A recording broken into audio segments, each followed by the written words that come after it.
Sawadee Kop. Rolling right through the month of June. It's going quick, kiddies. I'm pretty excited. Opportunity, June 8th, once again. Opportunity will not interest itself in the person who isn't interested in it. So there. Smack, smack. In a free and democratic society, which we used to have in America, the number of opportunities for achievement is virtually limitless. In every business or profession, there are innumerable opportunities to invent new products, to improve manufacturing and administrative processes, and to offer better service than the competitor down the street. But every opportunity will soon drift away unless someone seizes it and puts it to work. Anytime you are faced with a difficult problem, stop for a moment and ask yourself, what is the opportunity hidden in this problem? There you go. When you find an opportunity, you'll be far ahead of your competition. Good stuff. Damn, Napoleon's laying it down today. Laying down tracks, peeling out, burning rubber. Yeah.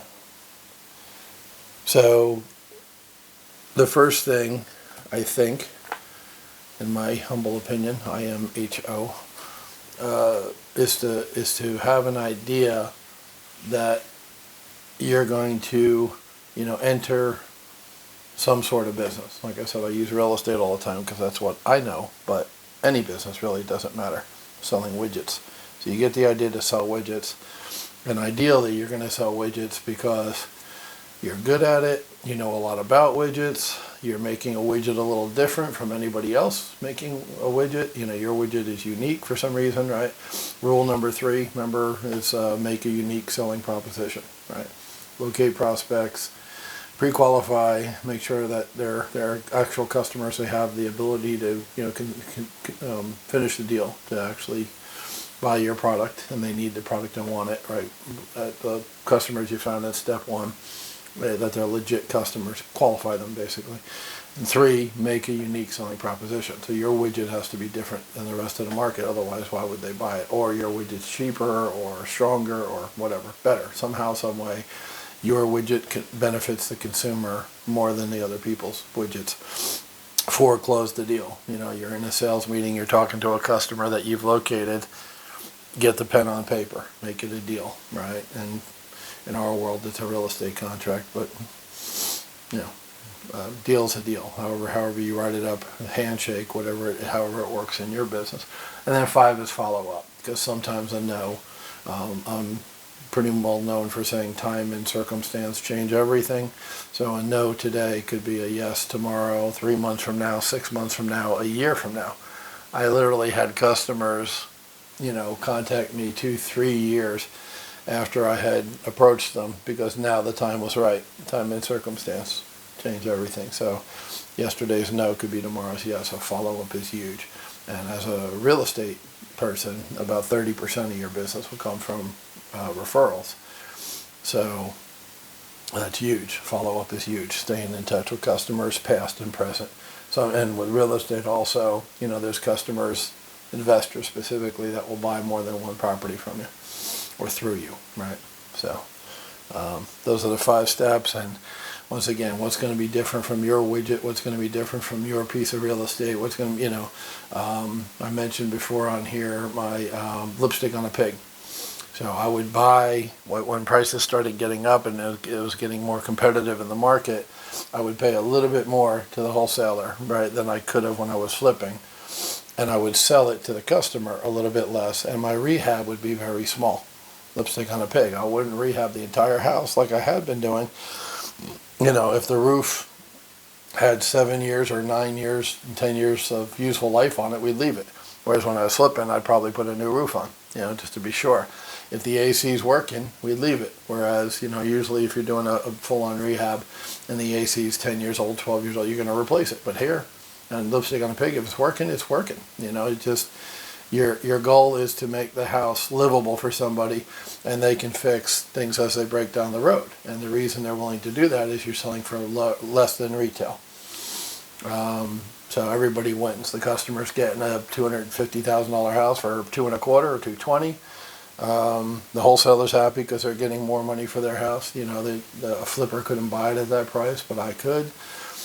The handyman and the plumbers and people who come in and do the stuff, they're happy because they're making money, right? They're not general contractors. You don't need general contractors on lipstick on a pig. So that was a unique niche inside the real estate world or flipping world, right? Make a unique selling proposition. So make sure your widgets are different from the competitors' widgets. And also what he's saying in there is once you have this built, you've got the business built, now it's time to revisit every step of the process and systemize it. And what he's saying is look for opportunities to make each part of the plan. If you sit and write a timeline and say the beginning of my product is here, and then it gets manufactured, and then it gets marketed, and then it gets delivered, there's a timeline. There's a lifeline of your product. And in between it being created and getting to the customer, there's a number of steps, just like our milestones and goals. There's a number of steps in making that happen and getting the product manufactured and getting it, into warehouse storage, wherever you keep it until it's sold, and marketing it and advertising it and taking orders for it, handling refunds, handling receiving money, accounts receivable, accounts payable, paying vendors, all those little steps in the middle. And then what you want to do is once you've created it, once you've built it, go back and look at step one and say, how can I make this more efficient?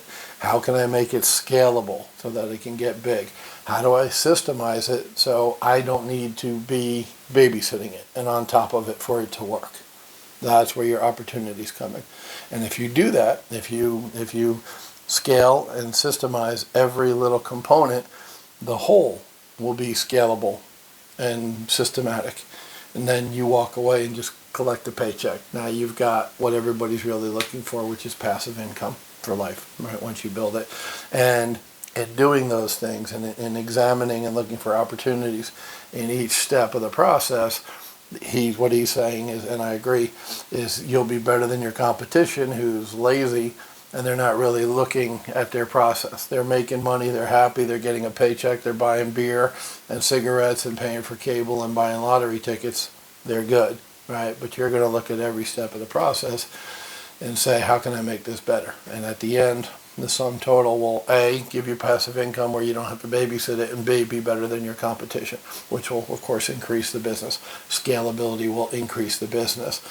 Systemizing it will increase the business because you won't be in the way.